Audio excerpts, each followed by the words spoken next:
Each year, Microsoft Research hosts hundreds of influential speakers from around the world, including leading scientists, renowned experts in technology, book authors, and leading academics, and makes videos of these lectures freely available.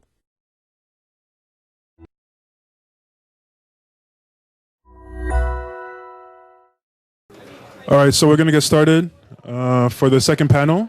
So the theme of the panel is on the business case for MPC. So we have three panelists this time. We have Javier Salido from Trustworthy Computing at Microsoft. We have Vlad Kolesnikov from Bell Labs and Florian Kirschbaum from SAP. Okay, so so the theme of this panel is going to be the business case for MPC. So we want to kind of get a sense of what are the killer apps for MPC and where are we headed with this technology. And so I guess I'll get started with the questions. So the first question is probably the most obvious question, which David talked a little bit about today, which is what are the killer applications for MPC? Takers? So, or if you don't know what the killer application is, what characteristics or what features? Okay. So, do you want to take it? I don't have the final answer to the question, but so I've been trying to popularize SM's secure computation MPC in SAP for now almost 7-8 years. And differently from what David said, where he said that you need to have a new application, I don't think that that's necessarily the case. So in the beginning, it was very much like we're not gonna pay for any security or privacy. This is not high on the list. We're not gonna pay for this. And with the wider adoption of cloud computing, this actually changed. So the cloud providers, they very much feel the need, particularly in the business sector. So I hope I don't have to explain who SAP is. So we're selling to companies. And they are very reluctant to put their data into the cloud because they suddenly get very dependent on the cloud provider. And that makes them very much afraid. And the cloud provider is losing lots and lots of business because people say, well, I already gave you this data.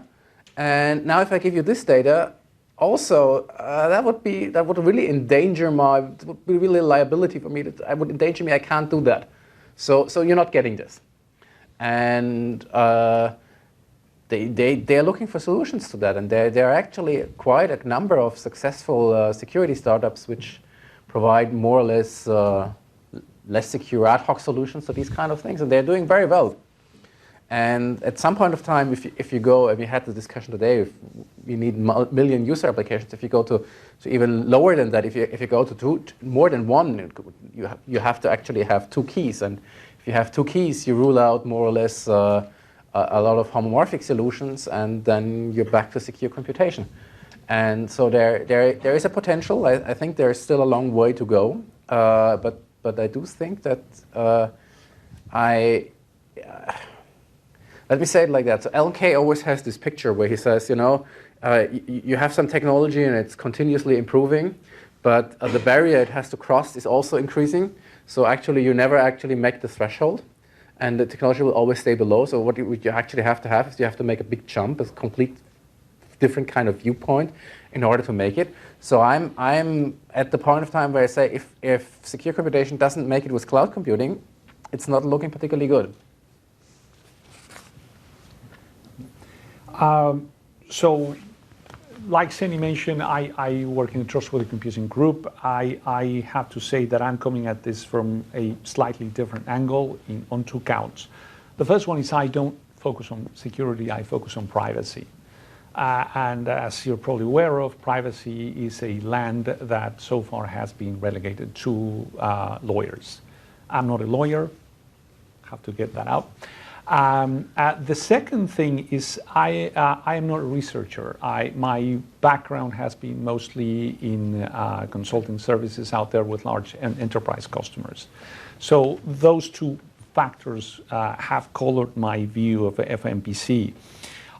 If we ask the question, what are the killer applications? I find it very, very hard to come up with a clear-cut answer. And I believe to understand why that is the case, we need to understand who are the competitors of MPC. And the competitors of MPC, it might surprise you or it might not, but the competitors are lawyers. Why? Because the majority of companies out there think they don't have a problem. Either we don't have a security problem, or we're not willing to invest in our security problem, or we are covered, and when I say we, I'm talking about any company out there, we are covered by what our lawyers tell us. You have to think that when we talk about laws, regulators tend to legislate towards objectives. This is what we want to happen, as opposed to this is how it has to happen. And when you do that, then you start seeing in laws this language that talks about best efforts or reasonable efforts. And once you get into a courtroom, almost anything can look like a best effort or a reasonable effort unless you've been outlandishly careless. And lawyers focus on that. So companies really believe that they don't have a problem. And because they believe that they don't have a problem when it comes to security and privacy, then they don't pay as much attention to this type of technology. What the solution to that is, probably, and in our experience, is focusing on other benefits of MPC, namely economic benefits, efficiency benefits. That's what I think is going to turn the tables around for MPC. And yes, oh, by the way, there are significant security and privacy benefits to go with that.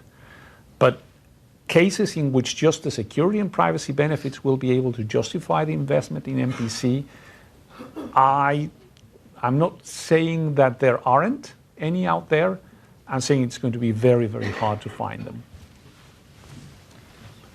So I wanted to mention one application that I saw that people seem to be interested. It's not clear how good it is, and that's web-based email. So I saw that it was internally in the company level, and there were discussions about this. And so if you have a web-based server and then you encrypt your data, so you get encrypted email, and then they can search for it, to look, get you whatever you want, but it's all encrypted over there. So the solutions that people use are auto-preserving encryption, and that doesn't really give a good privacy guarantee in this setting. But if it can be done properly, so then that could be something a killer app. Maybe. But people use Gmail and they don't care. So that's even worse, right? So that's. Some people carry. I mean, in Brazil, we are pretty much so pay a lot of money to. There is a. Email and other sources. There is a company email and the personal email. Personal email, people don't care, or they trust. Columbia just moved to Gmail. The whole Columbia University moved its Well, they don't mail value the system to IP of Gmail. your researching. I don't know. IP is lawyer. So this example is okay. Maybe that you can be motivated by the actual application, but so later I think there will be questions. But my belief is that really something that you will see the use of MPCs has to come from very strong pressure from legislation that you cannot do this way, like medical records, things like that. So you cannot deploy the system unless this happens, right? And only then people will say, okay, let's pay $1 million, or and then make something that will pass the legislation. And even that, it will be just enough so that the lawyers will say, okay, now it meets the threshold that is set by appropriate bodies. So just to add to that, so definitely legislation and regulation would help. Part of the problem also is that the people who write the legislation and regulation don't know what's possible. So part of the challenge maybe is also kind of making the technology more well known and a little bit more mainstream, so that people know that it's even possible to do these things, and so that they can then So I know that people in Bell Labs, they talk to European bureaucracy to explain maybe what is possible, but also at a high level, it's not that hard to understand. You say, well, if you location-based service, you can make a requirement that the service provider. So I'm talking more about as a phone company, right?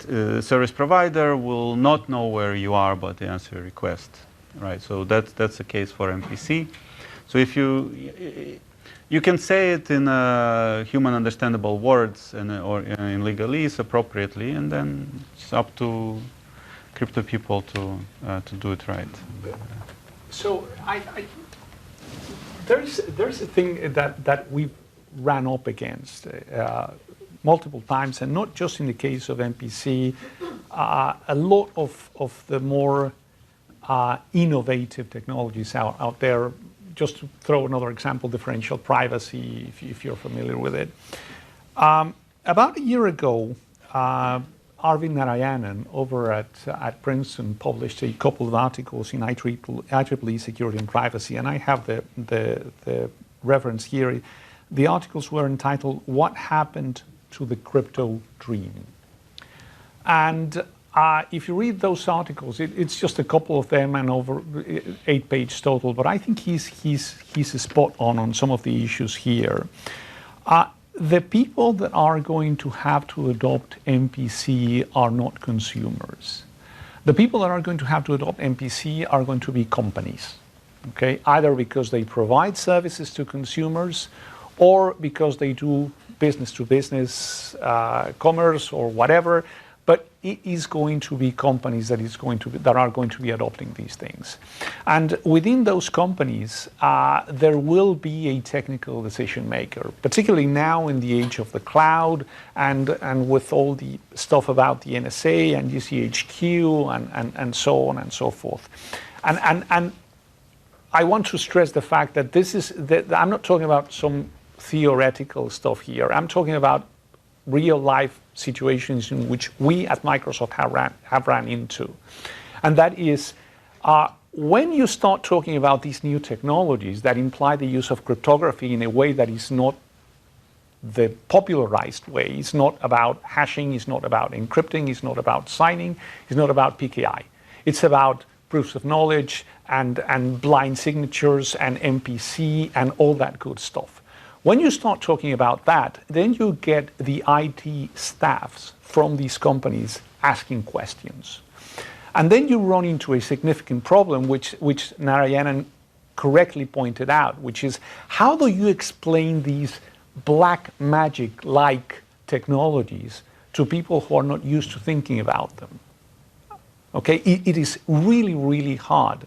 It is really, really hard to get to convince them that this stuff actually works.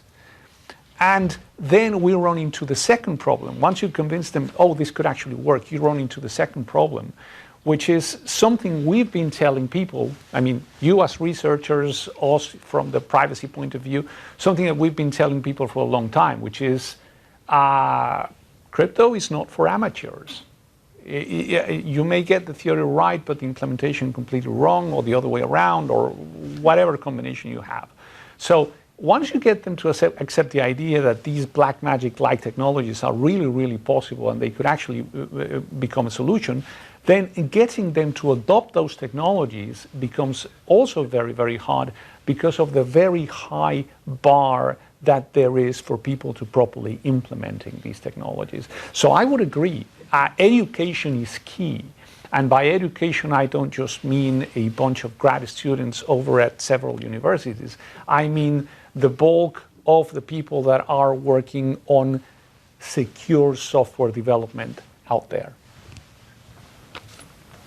There are some questions, maybe. Just a quick follow-up to your comment, which is that two of the aspects are probably true with Bitcoins, right? I mean, how many of the Bitcoin users know crypto? And also adopting Bitcoins it has an economic motivation as opposed to, I mean, you don't need to convince someone to use Bitcoin. So, I mean, it doesn't sort of come in your argument for promoting MPC? So there's a difference between adopting the technology and building the technology, right? So as researchers, we have different goals. So one goal would be that, the public adopts, some technology, and underlying is MPC. Another one is to get companies, like Google, like Microsoft, to take these technologies and implement them and build them into products to make, more privacy-preserving solutions. And so that's where I think what Javier was. You need to take a look at the whole problem and the incentives, which is, by the way, the argument that Narayanan makes. So the incentives here are what we talked about in the previous question. Do companies believe that they have a security problem? Not necessarily. A privacy problem? No. We're making money. Okay. So that's the set of incentives. And then you move on to what you were saying. It is very easy for people out there to adopt Bitcoin. A, you have the incentives. The clear monetary incentive is there. B, you have companies out there that are selling you appliances to mine Bitcoin. You buy your black box and you can start mining Bitcoin.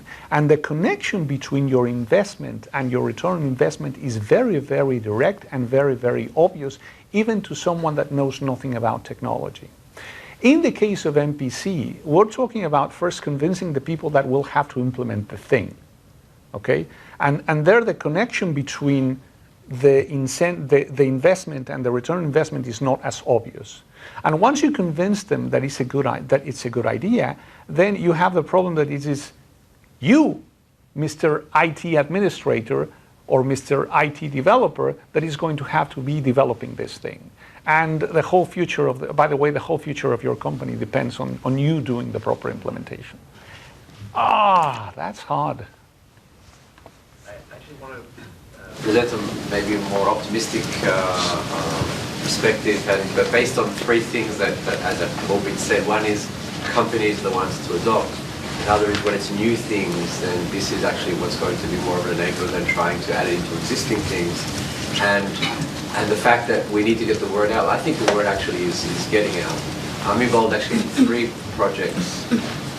2 of them I can't say anything about, but these are actual products that small things, but actually being built. One is a more experimental project with RSA, that they have a new fraud detection type thing that uses authentication information from different customers and combines them together to try and work out whether someone is logging in possibly fraudulently.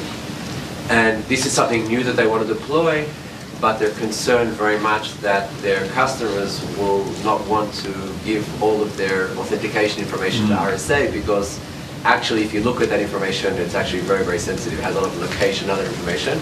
And so as an enabler for them to actually deploy this product, we're building a prototype, semi-honest, but whatever, secure implementation for them to try and see if that will work as an enabler for a new product. So I think that's very interesting. Firstly, that they knew about it, they've been exposed to it, they're interested in trying to do it, and I think that we are actually succeeding slowly, but the ball is just starting. So I think that is a very good point. Just want to underscore 2 facts. A, I'm not saying that it's impossible.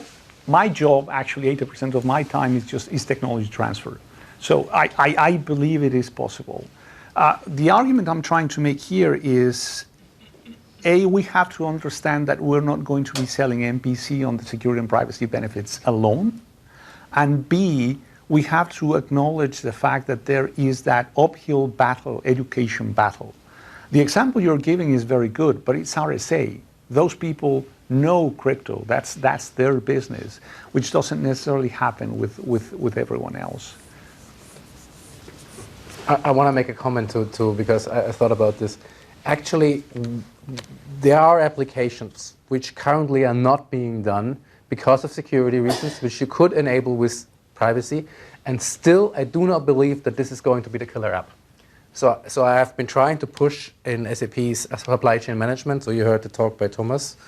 We were the guys doing supply chain management. I can make a very easy calculation. You're going to save this much money if you do this. And people do not care. establishing a new product is much more difficult than taking an existing product and adding a feature. So I think that for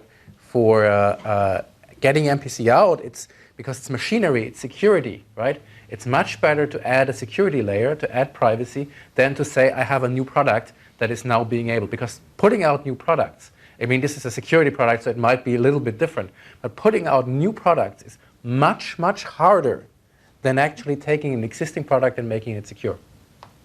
Yeah. So, Actually, Elaine's going I just wanted to, David brought up this very insightful point yesterday. I think perhaps one way to see the deployment path is, there are these new applications coming out, like genomic applications, maybe storing your financial data in the cloud. And those applications are extremely privacy sensitive. Like for instance, your genomic data, if the cloud server has a data breach, then your genomic data can get leaked. And that pretty much encodes everything about you. So conceivably, if these applications are going to be put into the cloud, you may need higher security than what is out there today.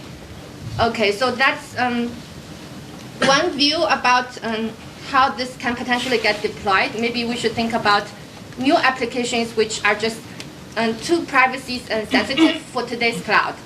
So we can think about what new things we can enable. And another thing is, let's say for today's popular services out there, maybe webmail, social network, or something. If you can offer a privacy preserving version of that, and if users have the choice, like let's say you have ways to monetize and still be profitable, despite the additional cost and cost of operation for the added security. Suppose you can do that, and if users had a choice, then maybe they would opt into the more secure version, or at least a subset of them would opt into the more secure version. And perhaps that's a way to drive existing companies to, in order not to maybe lose their market share or something, they would perhaps also add security features to their existing services. Although in spite of everything that I said, I think another key question is whether secure computation is the solution. So we definitely need more security for these like genomic financial applications. But there are other alternative technology. This is a point I brought up yesterday. There's like secure hardware. There are many different solutions. So which one will, in the end, be the optimal security and cost trade-off? And that is the part that's not clear to me. Also, secure hardware works in some settings, and in some settings it doesn't work. If you have, cell phone users, maybe it's harder to give a secure hardware to each of them, so they will compute. But, maybe in the future you can sell a box that is somehow everybody agrees that it's safe, and then two companies can put their data in that box, and out comes the output, right? So this way, this box will replace MPC. But for large, for expensive functions. But so the hope is, I think that we should hope that many useful functions are cheap enough that you don't need to bother with the box. So fine, you have 10,000 overhead, but if the function is small, then it doesn't matter. So if you think about it, actually today users place a fair amount of trust in the hardware that they compute on. Like, I use my mobile phone, I use my laptop, and maybe the processor is produced by Intel. So even though I don't have to trust the cloud, I do have to trust like the hardware on my local computer, right? Secure computation gives me the guarantee that whatever the server does, I don't care as long as my client is honest and secure. Then I get the secure. So you would need the smart card-like thing on the phone, right? So some protected environment. That's what you're talking about. Right. So if you have like secure processors that can, for instance, encrypt data. Then I think in order to achieve some of the goals that secure computation is aiming to achieve, you can have potentially faster solutions in practice if the hardware offers you some kind of... It's about the marketing story. It's really about the marketing story. The marketing story is you have your key, you have control over your key, the key here stays with you, and you encrypt and send it to the cloud, and you're done. And that story sells. If you say, well, the guy over there, he has put something into his hardware, and you can trust that piece. Right? Why don't you trust the guy in the first place?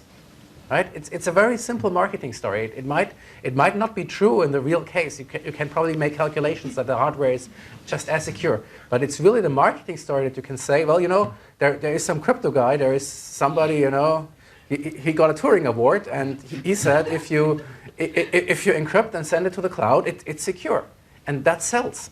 And that I do think that can make a difference. The question is, I also wanted to make another point about legislation. Actually, please do not hope that legislation is going to help you, because the legislator have the problem right now. They have to make the laws for governing the cloud right now. If they would make a law to say you have to use MPC, the world would be in huge trouble because we're not ready. We're nowhere near ready, right? And so there are lots of steps to be taken, right? And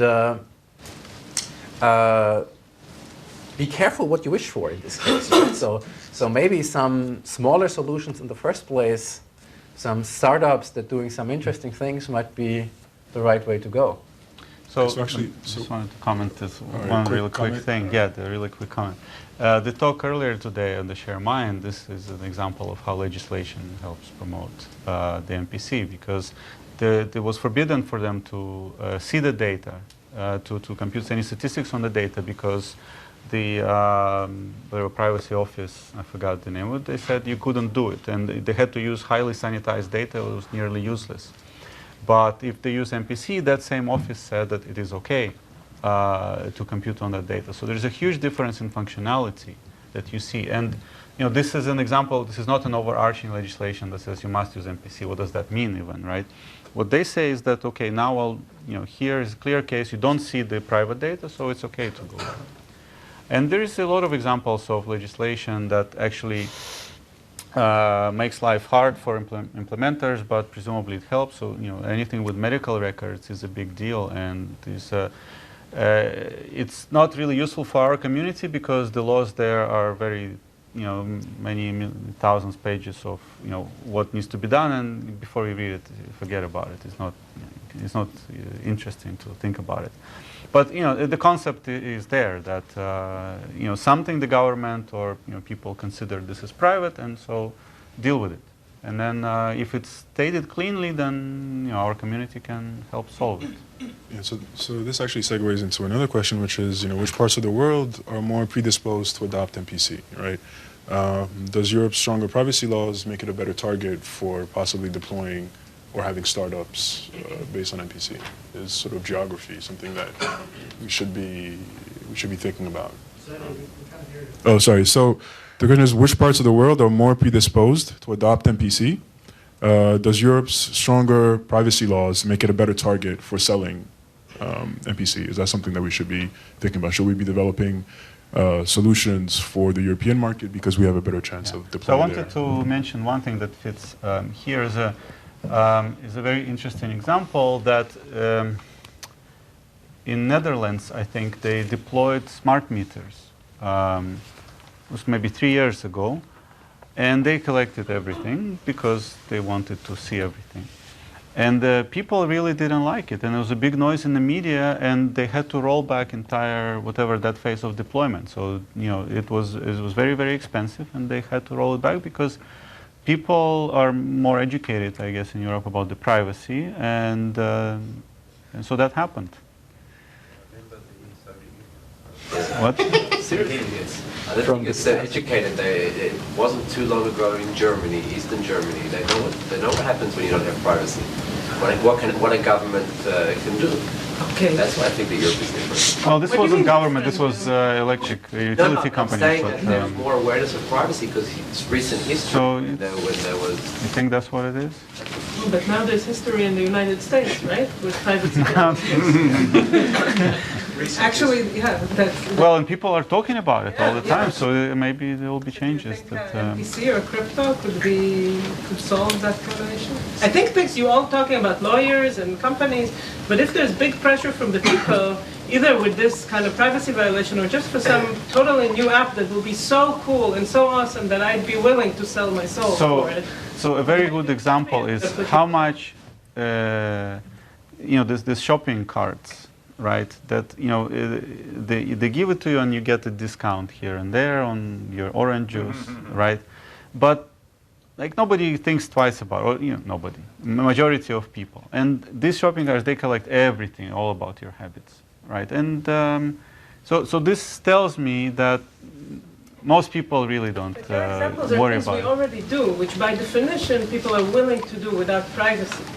People don't care about You're shopping, exactly, that's my point. That people don't care about for privacy. these things, but there might be something new. I don't know, like giving all your genomic data. Maybe It's people would 23 care. If there something if people you get do care another, about if another or just gigabyte don't for free, you'll give everything. Yeah.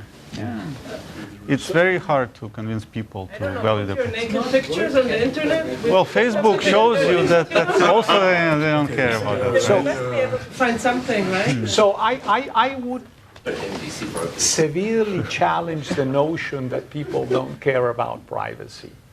I mean, people over in the industry have been saying that for 10, 20, 30 years, and there have been multiple studies that show that that is not the case. Now, I say that, and it kind of contradicts the obvious, which is people are still going out there and giving away their data, and even I, which I consider to be myself a privacy zealot, I give information away. And it's very, very simple. A, what am I getting in return? And B, what is my perceived risk based on what I'm doing?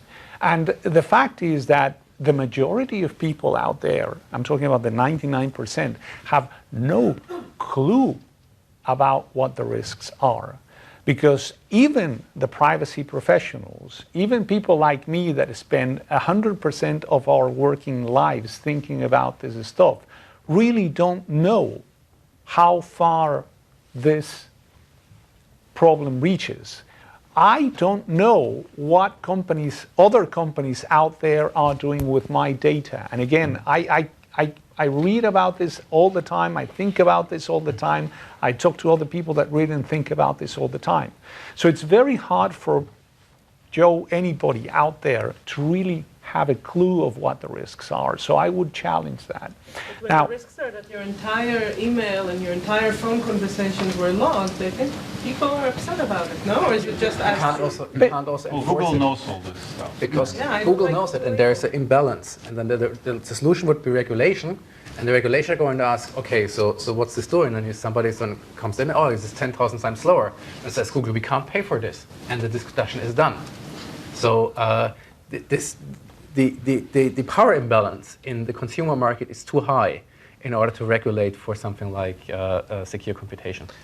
And that takes us back to the original question, which is, are the laws in Europe such that they would facilitate the introduction of MPC? I don't know. I mean, I do know that the laws in Europe have forced Microsoft to make changes for specific countries, not for all of Europe, with the specific products.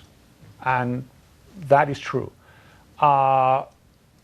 Whether those laws would push us in the direction of adopting MPC at any point in time, I'm a skeptic. However, I do think that there are other things in the European environment that are likely to force the adoption of MPC, which is the unique characteristics, economic characteristics of the European Union. And the best argument that I can make to support the statement I just made is probably a case study that's probably very well known to you, which is the sugar beet market in Denmark. If you take a look at that, it is the very specific situation of that market in Denmark that actually forced the adoption of MPC. The primary considerations are not security and privacy, are the reality of the market and the nature of the needs of the players in the market. And if we look at it from that way, I would say yes, it is much more likely that this type of solution will be first adopted in the European Union than it is in the United States. So, Sorry, can I ask have why not is that? much- Sorry. Why is that the case? But because, so the example of, sorry, I didn't hear you. The example of the sugar beet market in Denmark is an example where you have a, if I recall correctly, the example is a state-owned monopoly that controls the auctions of sugar beet. Now, the concern here of the people producing the sugar beet was that this entity had so much power of the market that it could sway prices and that it could force some of the farmers to get out of the business or to sell at a cheaper rate or whatever. So the only solution that they could come up with in which every single party would trust the end solution was by using an MPC application that would allow people to submit their bids, selling and buying bids, and okay. So get that I get, but the question is, why is that more common in Europe than in the US? I'm not saying that it's more common in Europe. I'm saying in general, the environment in Europe is conducive to that type of situation.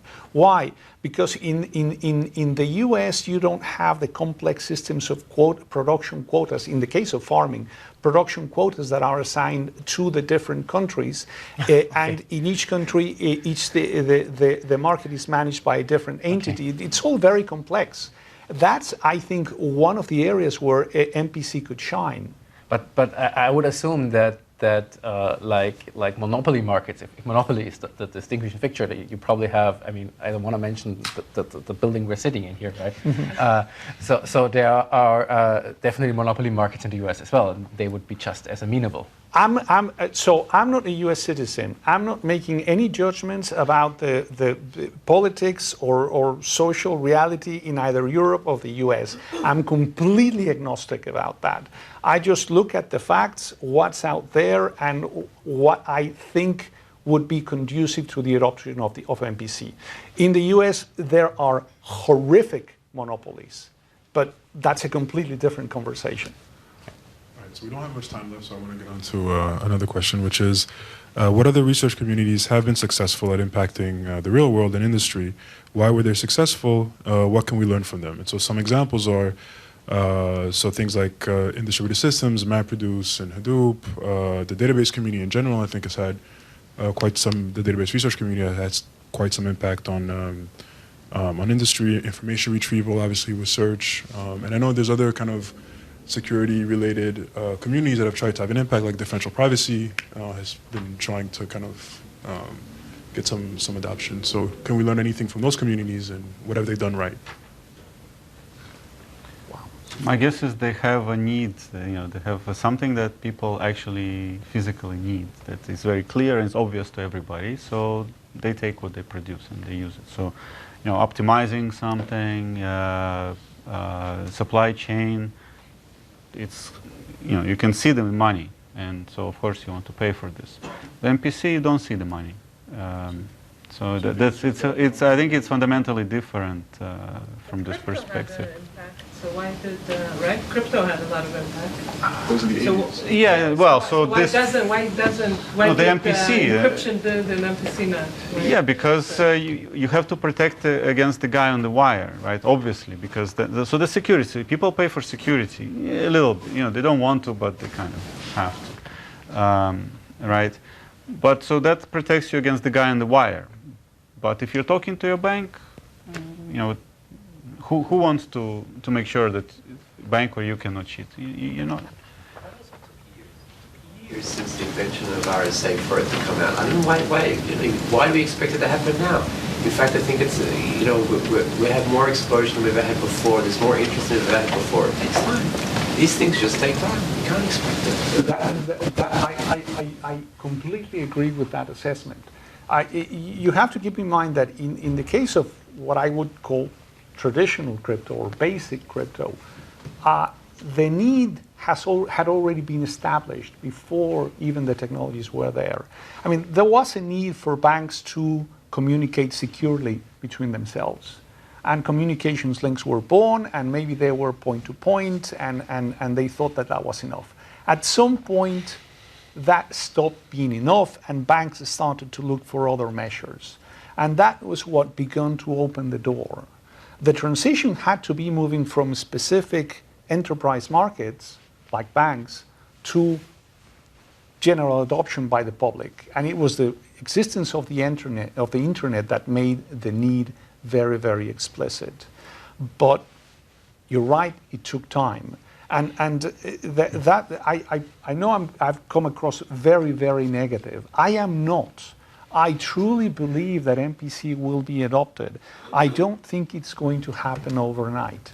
I don't think it's going to happen through legislation. It might happen. I think the probabilities are low. I don't think it's going to happen through a magic bullet app. I think it's going to happen just like the adoption of many other technologies that were far-reaching enough, which is it's going to happen through hard work and dedication. And we need to look for those opportunities, and we need to educate people. And we need to create the spaces where the opportunities and the technology can come together, and we need to work together to create the opportunities where education can happen. I think that is what is going to change this. I have a question. Whenever we want to talk about APC and adopting the APC, we talk about MPC, we talk about individual people believe in MPC or not. But there is another angle to view it. Maybe I, as an individual person, I'm not that much careful about my data, but when I get my data to Microsoft, it becomes more important for Microsoft to make it private, to believe it's private. Because, for example, Microsoft or Google or other companies have a huge amount of data from individual people. And if they lose the privacy of this huge amount of data, it can be a mess. And why we never talk about this aspect, or maybe you talk about it, but can I know your view of privacy in this aspect? So why do we never talk about the consequences? Consequences of revealing huge amount of data, not just individuals. Well, you have huge amounts of data being reviewed here in the US through NSA. It's happening right now. Yes, but I think you're talking about a broader. Not specifically governmental companies, even for other private companies, when you lose huge amount of data. Oh, you mean through data breaches? Yes. Oh, the consequences are huge. Again, I think one of the so it's not that companies don't worry about this. Some companies do, some companies don't. And some companies start worrying after they suffer the data breaches. Yeah. Now, the problem with the data breach, again, is that your average person out there in the wild, as they say, really has no clue of what sorts of risk she is exposed to. Why? Because data breaches are very, very insidious in the sense that a lot of stuff can be happening to you and you don't know. Your identity might be stolen, but the identity theft might be so good that you never actually find out about it. You suffer, you pay the price, but you never notice. That's possible. In other cases, people notice after a long time, and in other cases, the use of the information that those nefarious parties might be making it can be completely obscure. Again, you're still paying the price, but you don't know. I'm not saying about me as an individual paying the price. I'm talking about, for example, Microsoft as a company paid the price because of the leakage. Is it some price that your company may pay because of the leakage of private information? The company, you have good databases on some marketing stuff for people that you know, but for example, assume that other company come and stole this private information that you have. It's a real huge loss for your company. There is a significant, there is a yearly survey put out by a company called Ponemon Consulting, I think. And they've been doing this yearly survey, I think, for the last 15 or 20 years. And every year, the average cost of a data breach, they do a survey of the companies that have suffered the data breaches, and they talk to them about what the direct costs of these breaches are, and so on and so forth. And every year, the average cost of these breaches goes up. And the numbers are horrendous. And there have been cases of companies that have almost disappeared because of these breaches. Can this cost be a motivation for private companies to apply MPC at least on their own data? It's their own data. It has value. Data is valuable. I think it is a motivation, yes. I've actually spoken to quite a few companies recently because I have an initiative which is exactly related to that issue. So the bigger or the more technologically aware and smarter companies, that's one thing. But I spoke to, for example, a small hospital that's also a university in medicine somewhere in the US. And I spoke to the chief security officer and he said, well, we don't even encrypt our data, but I at least have proof that I've told my managers many times that we need to. Because so there is a lot of really sensitive data out there which isn't even being encrypted, and it really depends who you're talking about. And it's incredibly diverse about whether there. Some have said to me, yes, if you had this available now, I would take it, and some have said that, I wish I could get my managers to even agree that we should encrypt our database, and everything in between. Okay, so we're already out of time. I'm going to ask one last question, and I just want the panelists to respond to this question because we're over time. So, I mean, all the panelists here work in industry, and all have tried to promote MPC to their respective companies. So one question is, what have been the biggest objections or roadblocks that you run into? Just out of curiosity, and yeah, which ones were the biggest? The biggest objections and roadblocks are, we've had to justify the MPC primarily on economic grounds rather than security and privacy. B, I would say it is very hard sometimes to put these technologies in a context that is enticing enough for the business. And what I mean by that is this. You can explain what the technology does. And we've in fact this, and Seni is a witness to this. We've been to many, many internal forums and presented about MPC and explained these are the scenarios in which you could use MPC. And interestingly enough, the people don't seem to get it. It is only until you talk to someone whose immediate need is very clearly present in his mind or her mind that when we saw a reaction. There was one person specifically to whom I had talked about MPC several times and for whom MPC had not clicked. And one day in a coffee shop, it clicked. And things started to move really, really fast after that. So again, education, keep trying, and focus not only on the security and privacy benefits, think about what are the economics and the efficiencies that can be gained.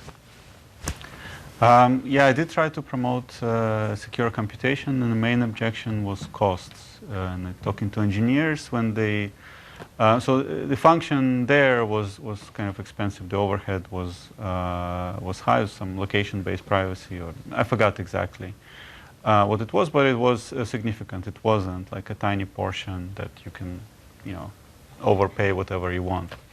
And with engineers in a scalable industry, they count every cent, and when they see that, the overheads that we talk without any problem, they're horrified, and it doesn't go much farther than that. So it needs to be an application that privacy is important and the cost is small, that it shouldn't be noticeable. And I wasn't even talking about implementation costs. They had no idea that they have to hire a bunch of new guys to to implement it. It was just what's the length of messages you need to send. So at that level already it was a showstopper, the costs. So I can. It's very similar to what Javier said. You have to have someone who has a clear problem, and then you have to essentially claim, I solved that problem. And if you have a good marketing story, they will not question you how you solve it. Okay, and if you say, I encrypted, and you keep the key, the solution is fine. But the problem has to be a clear and present problem. And economic reasons might not be the ones that are actually driving it. So as I said, in supply chain management, the economic reasons are obvious, right? Everybody knows them, and they're obvious. Still, people, So what was it's not pressing enough. So why were they pushing back? If you could sort of prove that... The question is, you have to convince the customer to do something different, and you're making money with the product right now. So in your case, it was just a matter, it was just inertia. You could prove that they would save money, but they were just kind of like, well, we just don't feel like doing anything new, and that's... Business risk, you have to establish a new product. Way too much risk. We have a product right now. It doesn't do that. We can't do that. We know we can't do that. We can do a little bit of hand waving, and that will... Why do I care to solve the problem, right? And that is...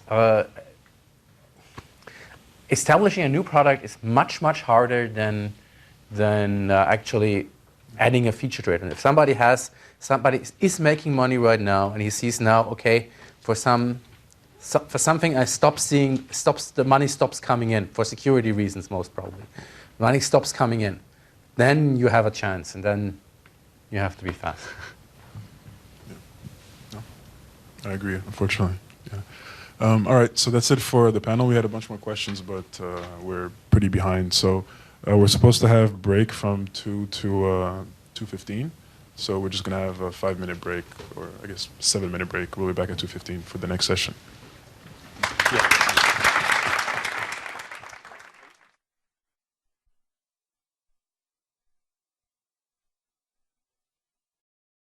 Each year, Microsoft Research hosts hundreds of influential speakers from around the world, including leading scientists, renowned experts in technology, book authors, and leading academics, and makes videos of these lectures freely available.